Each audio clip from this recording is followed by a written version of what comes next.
ہم اپنی زندگی میں خود نہاتے بھی ہیں، کپڑے بھی خود پہنتے ہیں، اپنے لباس کو خوشبو بھی لگاتے ہیں، لیکن اس وقت ہمیں ایک بات ذہن میں رکھنی چاہیے کہ آج میں کپڑے خود پہن رہا ہوں، ایک دن زندگی کا ایسا آئے گا کپڑے موجود ہوں گے لیکن میں خود پہن نہیں سکوں گا، مجھے کوئی اور پہنائے گا بطور کفن کے۔ آج صبح میں اٹھا، میں نے خود غسل کیا ہے، خود نہایا ہوں، لیکن زندگی میں ایسا دن آنے والا ہے میں خود نہا نہیں سکوں گا، مجھے کوئی اور پٹے پہ جا کے نہا لائے گا۔ یہ زندگی میں دن آنے والا ہے، اس کو ہمیں ضرور یاد رکھنا چاہیے۔ آج میں نے خود خوشبو لگائی ہے، ایک زندگی میں دن ایسا آنے والا ہے مجھے کوئی اور خوشبو لگائے، مجھ میں ہمت نہیں ہوگی کہ خوشبو خود لگاؤں۔ آج چل کے میں نے خود نماز پڑھی ہے، ایک دن زندگی میں ایسا آنے والا ہے خود نماز نہیں پڑھوں گا، میری نماز پڑھی جائے گی، نماز جنازہ۔ یہ حالات ہم سب پہ آنے والے ہیں، لہذا بندہ غافل نہ ہو، خود اپنے عزیز و اقارب کو خود ہاتھوں سے نہلاتے ہیں یا خود دیکھتے رہتے، اور اس وقت ہمیں یہ ذہن میں رکھنا چاہیے کہ ایک دن مجھے بھی اس طرح نہلایا جائے گا۔ آج کسی اور کو میں کفن دے رہا ہوں، کل مجھے کفن دیا جائے گا۔ یہ بھی وہ خوش نصیب لوگ ہیں جن کو کفن اپنے عزیز و اقارب کے ہاتھوں نصیب ہو رہا ہے، یہ خوش نصیب ہیں۔ بعض دفعہ ایسے لوگ بھی دیکھے گئے، سنے گئے کہ لاکھوں روپیہ ہوتے ہوئے گھروں میں اپنا کفن نصیب نہیں ہو رہا۔ پچھلے سال کا واقعہ، ایک آدمی کہیں وادی کے سیر پہ گیا، سیلفی بنواتے ہوئے گر گیا بیچارہ پانی میں، ناش نہیں ملی۔ 8 دن کے بعد کہیں ناش ملی، علاقے میں ناش نکلوائی گئی، قابل شناخت نہیں تھی، سرد خانے میں رکھوائی گئی،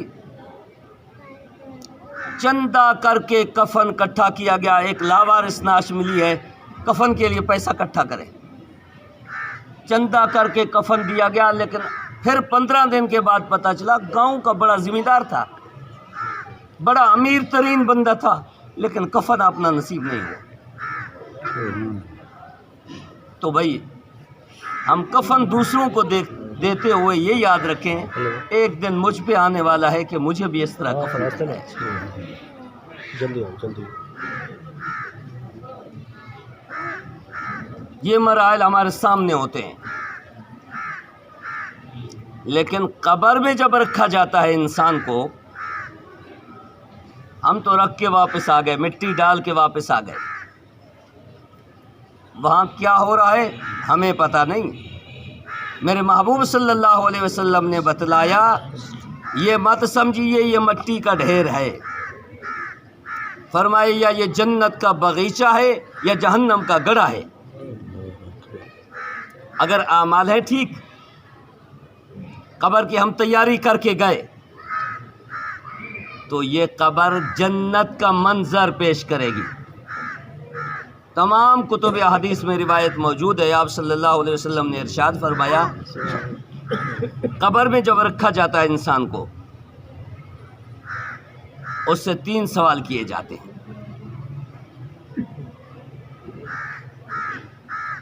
مر ربک، تیرا رب کون،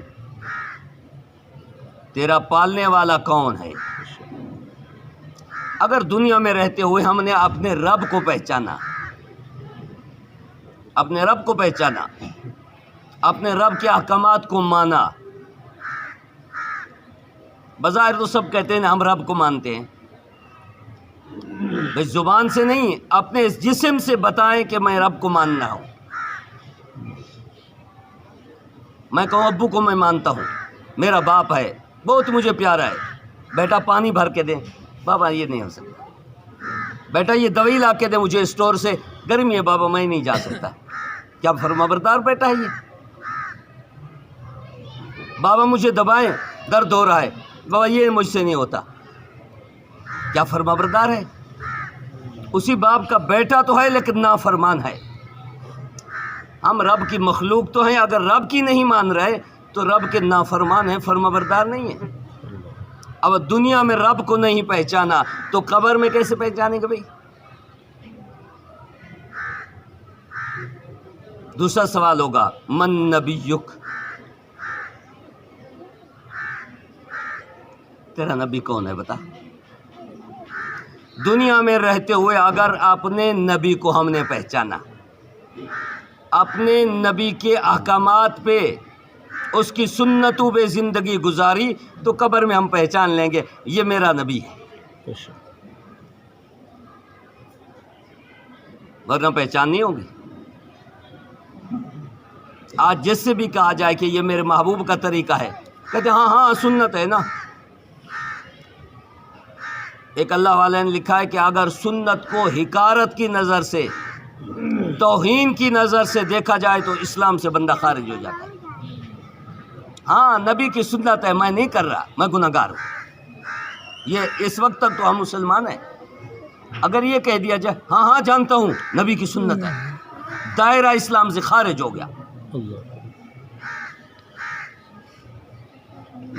تو نبی کو اگر دنیا میں ہم نے پہچانا تو پھر قبر میں تو ہم بتا دیں گے یہ میرا نبی ہے. ایک بات یاد رکھیے، یہ قیمتی بات بتا رہا ہوں، یاد رکھیے. آج کے مسلمان میں اور پیغمبر کے زمانے کے مسلمان میں ایک لفظ کا فرق ہے، یاد رکھیے.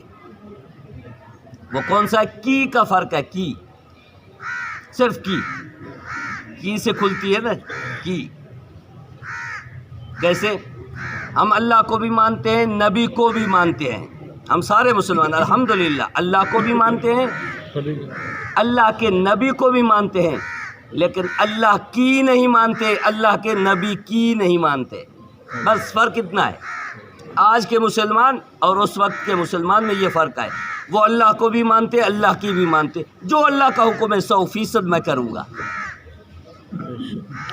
نبی کو بھی مانتے، نبی کی بات کو بھی مانتے. جو نبی کا حکم ہے سر آنکھوں الحمدللہ. آج کا مسلمان اللہ کو مانتا ہے الحمدللہ، نبی کو مانتا ہے لیکن نبی کی نہیں. بھائی پیغمبر کا یہ طریقہ یوں کر کہ نہیں تو میں برادری کو دیکھوں گا. اللہ کے نبی کا یہ طریقہ یوں کر، کہتے میں تو مجھ سے نہیں ہوگا. یار آج اسلام پہ کون چل سکتا ہے؟ لوگ یہی کہتے ہیں یار اسلام پہ کون چل سکتا ہے آج. اس کا مطلب یہ ہوا کہ اللہ نے جو ہمیں دین اسلام دیا اتنا مشکل دیا کہ اس کے بندے چل ہی نہیں سکتے. اللہ کو نہیں پتا تھا نا کہ میرے بندے ایسے ہوں گے کہ نہیں چل سکیں گے. اللہ کے بندوں، جو بندے 100% دین پہ چل رہے ہیں وہ انسان نہیں ہے. اللہ نے تو دین اسلام آسان دیا ہے، قرآن پاک میں موجود ہے. اللہ یرید اللہ بکم اليسر ولا یرید بکم العسر. میں تو اپنے بندوں کے ساتھ آسانی والا معاملہ چاہتا ہوں. دین آسان دیا ہے، مشکل نہیں دیا. کیا اللہ کا حکم ہے الٹے چلو، پاؤں اوپر ہو سر نیچو؟ حکم ہے؟ کبھی نہیں. آپ کے پاس اگر پانی نہیں، نماز کا وقت ہے تو کیا کریں؟ نماز نہ پڑھیں؟ فرمایا نہیں مٹی سے طیب کر کے پڑھیں. آسان نہیں ہے دین. مسجد ہے، پہنچیں، نہیں پہنچ سکتے، مجبوری ہے، یا مصلی بچھا کے نماز پڑھیں. دین آسان نہیں ہے. آپ کے پاس 1000 روپیہ ہے، حق مہر دے کر کے نکاح کریں، شادی کر لیں، ہے یا نہیں؟ دین آسان ہے یا نہیں ہے؟ دین تو آسان ہے بھائی.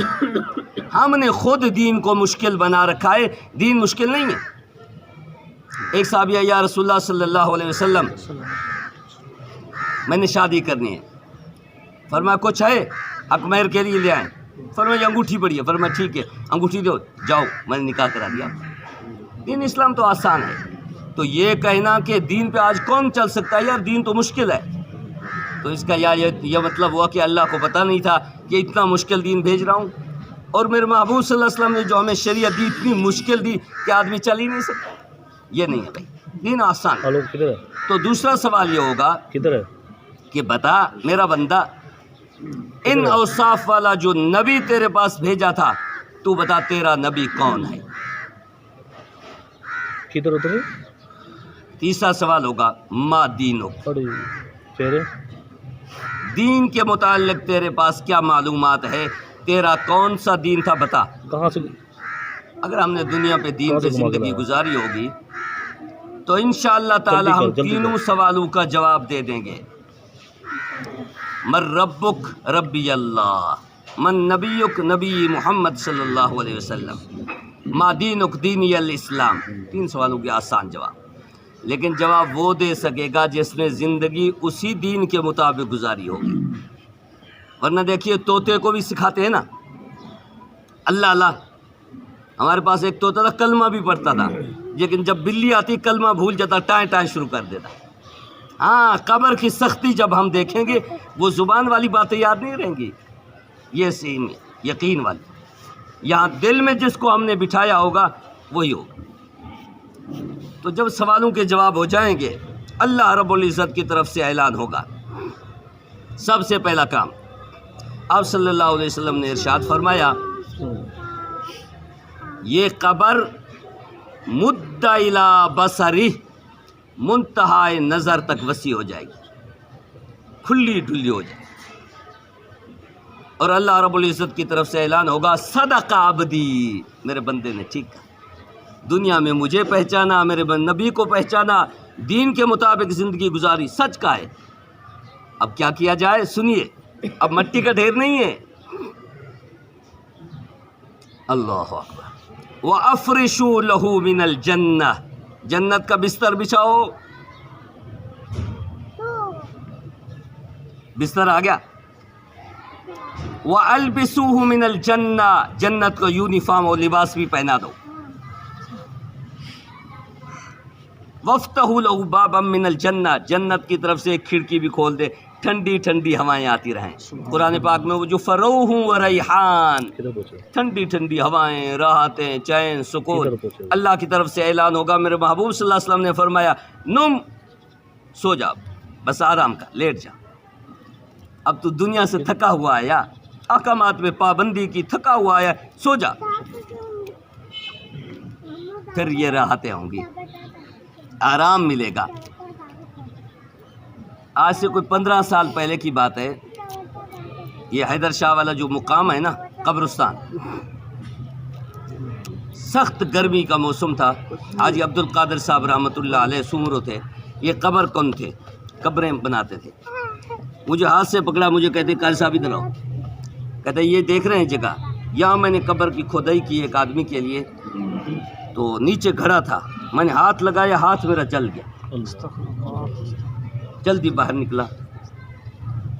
اس کے بعد دوسری طرف سے میں نے کھدائی شروع کی، تو گرمی سخت تھی، نیچے بھی قبر تھی سائڈ میں، میں نے یوں کیا نا، میرا ہاتھ ایسے ہو گیا جیسے برف میں گیا ہے۔ قبرستان پہ ہم جنازے میں کھڑے تھے، وہاں انہوں نے بتایا ایسے برف، میں نے کپڑا ہٹایا، بالکل کفن ایسے رکھا تھا جیسے سفید، آج رکھا گیا ہے بندہ، داڑھی سفید تھی، ناخن بڑے ہوئے تھے، یعنی وہاں بھی اللہ نے ایسی زندگی رکھی کہ ناخن بھی اس کے بڑے ہوئے، داڑھی کے بال تھے۔ کہتا میں نے پھر کپڑا ڈال دیا اوپر، کہتا یہ قبر تھی وہ۔ ہاں، پھر قبر جنت کا باغیچہ بن جائے گی۔ اس لیے میرے محبوب صلی اللہ علیہ وسلم نے فرمایا، القبر اما روضۃ من ریاض الجنہ، یہ جنت کا باغیچہ بن جائے گی۔ اللہ تعالی ہم سب کو دنیا میں تیاری کی توفیق نصیب فرمائے، تاکہ ہم سب کی قبریں دنیا سے جائیں تو جنت کا باغیچہ بن جائے۔ لیکن فرمایا کہ اگر اللہ معاف فرمائے دنیا میں ہم نے اپنی مرضی والی زندگی گزاری، رب کی چاہت والی نہیں، اپنی مرضی کی، جیسے مرضی آئے گی میں کروں گا۔ دنیا میں لوگ کہتے ہیں کہ میری مرضی، میرا جسم میری مرضی. کہاں ہے میرا جسم بھائی؟ میری کہاں ہے یہ چیزیں؟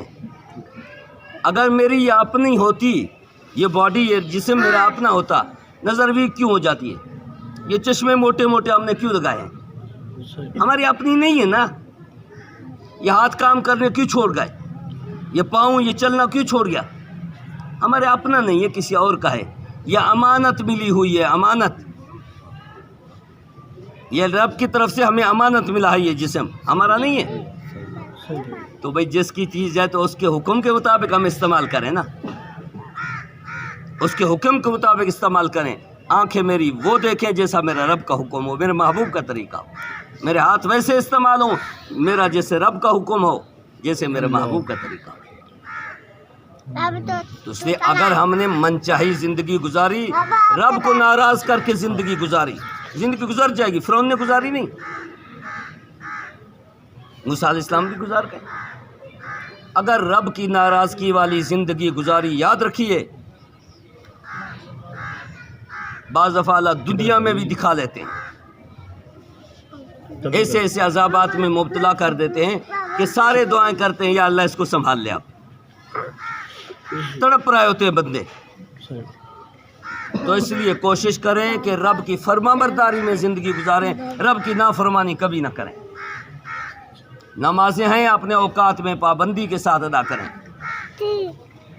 رب کی ہر نعمت کا شکر ادا کرنے والے بنیں. اللہ نے نظر دی، الحمدللہ. ہاتھ پکڑنے کی صلاحیتیں، پاؤں چلنے کی صلاحیتیں، دل دماغ سوچ رہا ہے، الحمدللہ الحمدللہ. اللہ کا شکر ادا کریں. اور ہمارے اندر عموماً ایک مرض ہے ناشکری والا، جس سے مجھے بس یار بس گزارا ہے، بس یار ہے کچھ نہیں. تھانوی رحمۃ اللہ علیہ سے کسی نے کہا کہ یار ہم تو مر گئے، ہے کچھ نہیں، کیا اللہ نے دیا ہے؟ انہیں فرمایا بھئی امیر ہو، امیر کیسے کہتے ہو؟ کہتے کھانا ہی رات کا نہیں کھایا، آپ کہتے امیر ہے. کہتے اچھا 1,00,000 روپیہ دیتا ہوں، آنکھیں نکال کے دیں. کہتے ہوں کیسے نکال دوں؟ وہ کہا بھئی اتنی بڑی تیرے پاس نعمت موجود ہے، ایک انگلی کاٹ دے 10,000 روپیہ دیتا ہوں. کہتے کیوں کاٹ دوں؟ کہ یہ اللہ کی نعمتیں نہیں. جو اللہ کی نعمتیں ہمیں ملی ہیں، باہر کی تو بعد میں، جسم کی نعمتیں کم ہیں. ایک ہمارے دوست تھے، انگلینڈ میں رہتے ہیں. 2-3 سال پہلے کی بات ہے. تو ہمارے ایک دوست گئے وہاں دعوت پہ، انہوں نے بیان کرا، بڑے بڑے انجینئر ڈاکٹر سب آئے. جب سونے کا وقت آیا بستر لگائے، سارے سو گئے، خود بیٹھے ہیں چیئر پہ، کرسی پہ پان بیٹھا ہے، خود بیٹھے ہیں. وہ کہا آپ لیٹ جاؤ. کہتے میں لیٹ نہیں سکتا. سنیے، آپ کہتے ہیں نا نعمتیں ہمیں کیا ملی ہے، لیٹ نہیں سکتا. کیا ہے؟ معدے کا منہ کھل گیا ہے. بہت بڑا ڈاکٹر ہے. سوتا ہوں تو کھایا پیا ہوا منہ کی طرف آ جاتا ہے. بہت علاج کرائے، کوئی کارگر نہیں ہو رہا. سوتا ہوں تو ساری اب نیند میں نے ویسے پوری کرنی ہے چیئر پہ بیٹھ کے. اب ہم کتنی بڑی نعمت ہے، اندر کارخانہ چل رہا ہے، کھا پی کے سو گئے. نعمت ہے اللہ کی، یہ کم نعمت ہے. ہم 2 روٹی کو تو دیکھ رہے ہیں، یہ صحت والی نعمت تو دیکھیں. ایک آدمی کو جگر کا کینسر ہو گیا، کہتے 50 لاکھ روپیہ خرچ آیا. اب تو الحمدللہ گمبٹ میں بھی ہو رہا ہے. اتنا خرچہ کثیر تعداد میں، ہم نے رب کو کیا دیا بھائی؟ تو اس میں صرف شکر تو ادا کرتے رہیں. ایک آدمی لاہور میں بہت بڑا امیر تھا، ایکسیڈنٹ میں نا یہ آنکھ کا اوپر والا حصہ کٹ گیا، یہ اوپر جو چھپر ہے، چھپر یہ کٹ گیا.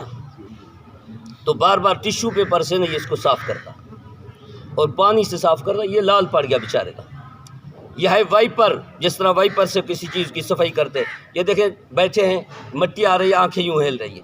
اوپر اللہ نے یہ وائپر لگایا، پردہ لگایا تاکہ گندگی اندر نہ جائے، مٹی اندر نہ جائے، ڈسٹ اندر نہ جائے، گرد و غبار اندر نہ جائے. وہ بھی بیچارے کا کٹ کہتے سویا ہوا تو بھی آنکھیں کھلی ہوئی ہیں، تو پھر تکلیف ہوتی ہے، سو بھی نہیں سکتا. تو یہ دیکھیے کتنی اللہ کی نعمت. میں نے انگلینڈ میں کوشش کی ہے، کوئی ڈاکٹر مجھے یہ پردہ لگا کے دے، کوئی نہیں لگا سکتا. کتنی بڑی نعمت ہے. ہم بیٹھے، ہوا چل رہی ہے، آنکھیں بند کر لی، آنکھوں کی حفاظت. اب وہ بیچارے کا پردہ کٹ گیا ہے، لاکھوں روپیہ دینے کو تیار ہے، پردہ نہیں لگ سکتا۔ کتنی بڑی نعمتیں ہیں بھائی۔ تو اس لیے تمام احباب سے گزارش ہے، آج سے ہمیں یہ عہد کریں انشاءاللہ تعالی ہم رب کی ہر نعمت کا شکر ادا کرتے رہیں گے، کھاتے پیتے اٹھتے بیٹھتے الحمدللہ، یا اللہ تیرا شکر ہے، جو بھی پوچھے کیا حال ہے بھائی، الحمدللہ اللہ کا شکر ہے۔ اور شکر کے فائدے میں بس دو بات کو سمیٹ رہا ہوں، دو باتیں یاد رکھیں میری۔ شکر کے دو بڑے فائدے ہیں۔ نمبر 1، عربی میں بھی لفظ ہے قائد، دوسرا لفظ ہے سید۔ سید کہتے ہیں شکار کو، شکار کرنے کو، قائد کہتے ہیں قید میں ڈال دینا۔ فرمایا جو آدمی اللہ کا شکر ادا کرے گا اللہ اس کو 2 نعمتیں عطا فرمائیں گے، یہ یاد رکھیے تمام احباب۔ ایک قیدہ، جو نعمت آپ کو ملی ہوئی ہے وہ آپ کے پاس رہ جائے گی، اللہ کبھی چھینیں گے نہیں۔ میرا بندہ قدردان ہے، شکردان ہے، قدردان ہے، یہ نعمت اس کے پاس رہ جائے۔ ہم کہتے ہیں یار بے قدر آئے وٹھی وٹھے، رب کی نعمت کا قدر کرے گا، رب کہے گا یہ میرے بندے کے پاس رہ جائے، یہ رہ جائے، یہ قدردان ہے، یہ اس کو دے دیں، یہ اسی کے پاس رہ جائے۔ پہلا فائدہ، ہم اللہ کی نعمتوں کا شکر ادا کریں گے، نعمتیں ہمارے پاس رہ جائیں گی۔ نمبر 2 سمجھیے، وَسَيْدَهُ، جو نعمتیں نہیں ملی ہوئی اللہ کہیں گے یہ قدردان ہے، یہ نعمت بھی اس کو دے دیں، یہ نعمت بھی اس کو دے دیں۔ جو نہیں ہیں وہ اللہ عطا کریں گے، جو ہیں وہ ہم سے چھینی نہیں جائے گی۔ تو انشاءاللہ تمام احباب شکر کریں گے نا، تو انشاءاللہ ہم ایسی زندگی گزاریں جس سے رب راضی ہو جائے، ہماری قبر آخرت بھی اچھی ہو جائے۔ اللہ ہم سب کو عمل کی توفیق نصیب فرمائے، میرے سنانے آپ کے سننے کو اللہ رب العزت مقبول و منظور فرما کر کے ہم سب کے لیے ذریعہ نجات کا بنائے۔ وما علینا الا البلاغ۔